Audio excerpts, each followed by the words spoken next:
Breaking news చూస్తున్నాం. విజయవాడ బస్టాండ్లో భారీ అగ్ని ప్రమాదం చోటు చేసుకుంది. ఏసీలో షార్ట్ సర్క్యూట్ కారణంగా మంటలు చెలరేగినట్లుగా తెలుస్తోంది. డిపార్చర్ బ్లాక్ 48, 49, 50 ప్లాట్ఫామ్లపై ఈ ప్రమాదం చోటు చేసుకుంది. భయంతో బస్టాండ్ నుంచి పరుగులు తీశారు ప్రయాణికులు. ఇప్పుడు మంటలను అదుపు చేసేందుకు ఫైర్ సిబ్బంది తీవ్రంగా శ్రమిస్తున్నట్లుగా తెలుస్తోంది. బస్టాండ్ పరిసర ప్రాంతాల్లో దట్టమైన పొగ భారీగా కమ్ముకున్నట్లుగా మనకి కనిపిస్తోంది. ఒకసారి ఆ విజువల్స్ మీరు చూడొచ్చు. విజయవాడ బస్టాండ్లో మీకు అక్కడ నంబర్ సైతం కనిపిస్తోంది. 48, 49 అలాగే 50 బ్లాక్స్లో, డిపార్చర్ బ్లాక్స్లో ఈ ఫైర్ యాక్సిడెంట్ చోటు చేసుకున్నట్లుగా తెలుస్తోంది. ఏసీలో షార్ట్ సర్క్యూట్ కారణంగా భారీగా మంటలు ఎగిసిపడ్డాయి. భారీగా పొగ సైతం అక్కడికి అమ్ముకున్నట్లుగా తెలుస్తోంది. ఫైర్ సిబ్బంది ఇప్పటికే అక్కడికి చేరుకొని మంటలు అదుపు చేస్తున్నారు. మీకు లాంగ్ వ్యూలో మీకు కనిపిస్తోంది. ఇప్పుడున్నటువంటి విజువల్లో మీరు చూడొచ్చు. భారీగా మంటలు ఎగిసిపడుతూ ఆ పొగంతా కూడా ఆ ప్రాంతం అంతా కమ్ముకోవడాన్ని మీరు చూస్తున్నారు. ఆ మంటలను చూసి అక్కడ ఉన్నటువంటి ప్రయాణికులు అందరూ అదిగో ఆ విజువల్లో మీకు కనిపిస్తుంది. దట్టంగా పొగలు ఎగిసిపడుతూ ఉన్నాయి. లోపల ఉన్నటువంటి ఆ ప్లాస్టిక్ వైర్స్ అవన్నీ కూడా కాలి చాలా ఘాటుగా దట్టంగా ఉన్నటువంటి పొగ అక్కడికి రావడంతో ప్రయాణికులు ఊపిరి సల్పక అక్కడి నుంచి పరుగులు తీసినట్లుగా తెలుస్తోంది. మరోవైపు ఎక్కడ ఈ మంటలు మరింత వ్యాపిస్తాయన్న భయంతో అక్కడ ఉన్నటువంటి అధికారులు సైతం తీవ్ర ఆందోళన వ్యక్తం చేశారు. ఈలోగా ఫైర్ సిబ్బంది అక్కడికి చేరుకుంది. ఆ మంటలు అదుపు చేసే ప్రయత్నం చేస్తున్నట్లుగా మనకు సమాచారం అందుతోంది. మీరు ఆ విజువల్లో చూస్తున్నారు. ఫైర్ సిబ్బంది కూడా అప్పటికే మంటలు అదుపు చేస్తున్నట్లుగా కనిపిస్తోంది. డీటెయిల్స్ తెలుసుకుందాం. మా ఏపీ ఇన్పుట్ ఎడిటర్ కృష్ణమోహన్ మనతో జాయిన్ అవుతున్నారు. కృష్ణమోహన్, అసలు ఈ ప్రమాదం అంటే ఏసీలో షార్ట్ సర్క్యూట్ అని చెప్తున్నట్లుగా తెలుస్తోంది. సో ప్రజెంట్ కండిషన్ ఏంటి? అక్కడ మంటలు ఎంతవరకు అదుపులోకి వచ్చాయి? అధికారులు ఏమంటున్నారు? నందు విజయవాడ బస్ స్టాండ్ లో ప్లాట్ఫామ్ నంబర్ 50, 49, 48 వీటి మీద పైన ఉన్న ఏసీలు ఒక్కసారిగా ఫైర్ అయినాయి. దీనికి కూడా కారణం ఏంటంటే ఫస్ట్ ఒకటి విపరీతమైన ఉష్ణోగ్రతలు, అందులో ఆ ఏసీలో ఉన్న వైర్స్ మెల్ట్ కావడం, అక్కడ షార్ట్ సర్క్యూట్ కావడం, ఈ మూడు ప్రాథమికంగా అంచనా వేస్తున్నారు.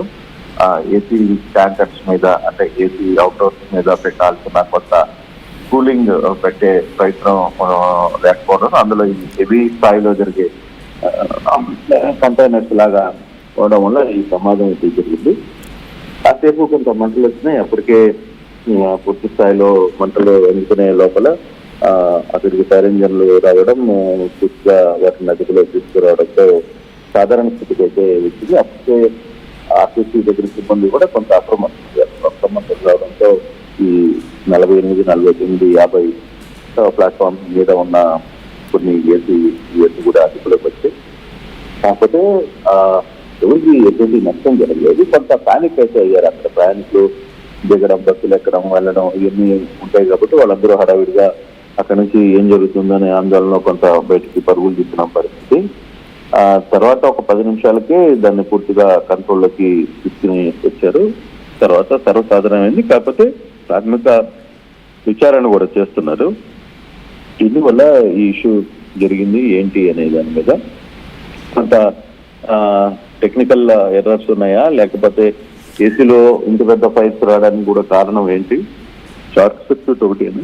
రెండవది ప్రాథమికంగా అయితే ఎండ, విపరీతమైన ఎండ విజయవాడలో ఉండడం, ఆ ఎండ వల్ల కూడా కొంత సమస్యలు వచ్చాయి అనేది ప్రాథమికంగా అక్కడ అధికారులు చెప్తున్న పరిస్థితి. నందు ప్రస్తుతం అయితే విజయవాడ బస్టాండ్ లో సాధారణ స్థితికి వచ్చింది. ప్రయాణికులు బస్సులు ఎక్కి వెళ్ళిపోయే పరిస్థితికి వచ్చారు. ఎక్కడ ఎటువంటి ఇబ్బందులు అయితే కలగట్లేదు. Right. Thank you Krishnamohan, thanks for the details. So మొత్తం మీద ఇప్పటికైతే మంటలు అదుపులోకి వచ్చినట్లుగా తెలుస్తోంది. పూర్తిగా పొగ, మంటలన్నీ కూడా ఆగిపోయాయి. ఈ నేపథ్యంలో పరిస్థితులు మళ్ళీ నార్మల్ అయినట్లుగా తెలుస్తుంది. అయితే అసలు ఈ మంటలు ఎలా వ్యాపించాయి అనేది తెలియాల్సి ఉంది. మంటల్లో ఏమేం కాలిపోయాయి, అక్కడ జరిగిన నష్టం ఏంటి అనేది కూడా మనకు తెలియాలి. అయితే మీకు కనిపిస్తుంది బస్టాండ్లో పైన ఆఫీస్లో ఈ మంటలు చోటు చేసుకున్నాయి. బస్టాండ్ లోపల ప్రయాణికులకి ఏసీ ఫెసిలిటీ ఏమి ఉండదు, మనందరికీ తెలిసిన విషయమే అది.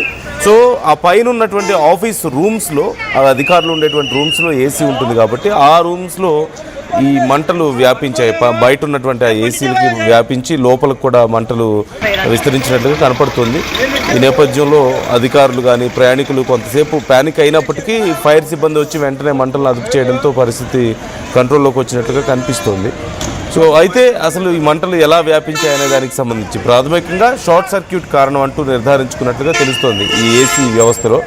అయితే ఇలాంటి ప్రమాదాలు మరిన్ని జరిగే అవకాశం కూడా లేకపోలేదు. ఎందుకంటే ఇప్పటికే చాలా తీవ్రమైనటువంటి ఎండలు ఉన్నాయి. ఏప్రిల్ లాస్ట్కి వచ్చేసరికేనే 40 డిగ్రీలకు పైగా ఎండలు ఉన్నాయి. అందులోనూ విజయవాడ, గుంటూరు పరిసర ప్రాంతాల్లో ఎండల తీవ్రత మరింత ఎక్కువగా ఉంటుంది. వెదర్ చాలా వేడిగా ఉంటుంది. సో ఈ వేడికి అంత డ్రైగా ఉంటుంది కాబట్టి అక్కడ పూర్తిగా ప్రాంతం అంతా కూడా చాలా ఎక్కువ డ్రైగా ఉంటుంది కాబట్టి మంటలు ఈజీగా వ్యాపించడానికి అవకాశం ఉంది. సో అగ్ని ప్రమాదాలు ఎక్కువగా చోటు చేసుకోవడానికి కూడా అవకాశం కనిపిస్తుంది. సో కేర్ఫుల్గా ఉండాల్సిన అవసరం అయితే ఉంది. ఇప్పటికైతే ఎంత నష్టం వచ్చింది అనేది ఇంకా క్లారిటీ రావాల్సి ఉంది. అయితే ఎలాంటి ప్రాణ నష్టం జరగలేదు. ఆస్తి నష్టానికి సంబంధించిన అప్డేట్స్ ఇప్పుడు మనకు తెలిసే అవకాశం ఉంది. అట్ ది సేమ్ టైం విచారణ కూడా చేస్తున్నారు. ఎగ్జాక్ట్గా ఎలా ఈ మంటలు వ్యాపించాయి, మళ్ళీ జరగకుండా ఎలాంటి జాగ్రత్తలు తీసుకోవాలి అనే దానికి సంబంధించి. So try to comment your opinions also ఈ అంశానికి సంబంధించి.